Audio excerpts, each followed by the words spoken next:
कितनी आसाइशें हंसती रही ऐवानों में, कितने दर मेरी कहानी पे सदा बंद रहे। मेरे हाथों ने तो पोशाकें बिनी, मेरे हाथों ने तो पोशाकें बिनी रेशमी, लेकिन मेरे कपड़ों के मुकद्दर में तो पैबंद रहे।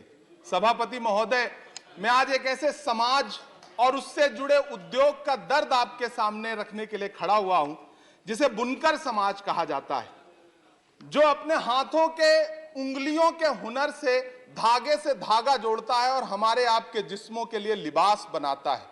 मैं एक ऐसे उद्योग का दर्द आपको सुना रहा हूं जो कृषि के बाद इस देश में सबसे ज्यादा रोजगार सृजित करता है।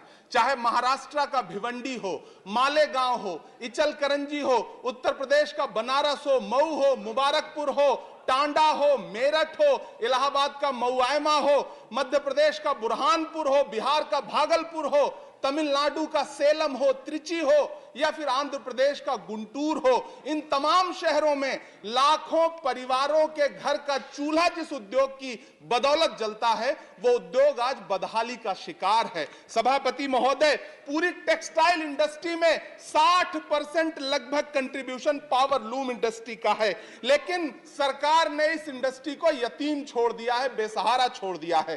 कांग्रेस की सरकार ने इसके सपोर्ट के लिए 30% कैपिटल सब्सिडी दी थी, लेकिन 2014 में जब भाजपा की सरकार आई तो उसे घटाकर 10% कर दिया और इन दिनों पिछले 6 महीने से उसे भी बंद कर रखा है। सभापति महोदय, गब्बर सिंह टैक्स यानी सरकारी भाषा में जीएसटी, धागों पर लगाई गई जीएसटी ने पूरी यॉर्न मार्केट को फ्लैक्चुएट कर रखा है। सभापति महोदय, यॉर्न मार्केट के फ्लैक्चुएशन ने यह दिखा दिया है कि उस पर सरकार का कोई कंट्रोल नहीं है और यह उद्योग उसकी वजह से ज्यादा तबाह हो रहा है। चाइना से नेपाल और बांग्लादेश के रास्ते होने वाली डंपिंग ने इस उद्योग की बर्बादी में और सहायता जताई है। पूरे एशिया में सबसे ज्यादा पावर लूम भिवंडी में हुआ करता है, लेकिन सरकारी उदासीनता के बाद पिछले दिनों 2 लाख से ज्यादा पावर लूम मशीनें कबाड़ में बिक गई।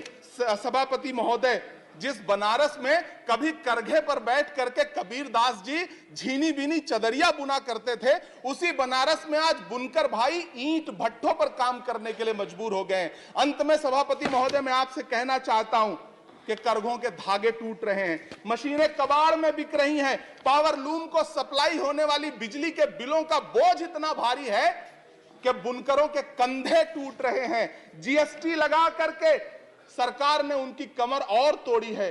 सरकार ने जीएसटी की, आखिरी बात कह रहा हूं सभापति महोदय, सरकार ने जीएसटी की लिमिट 20 लाख रखी है। मैं अनुरोध कर रहा हूं, मांग कर रहा हूं कि जीएसटी की लिमिट कम से कम 50 लाख की जाए, इस उद्योग पर मरहम लगाया जाए, सस्ती बिजली दी जाए। अब्दुल्ला, सभापति महोदय,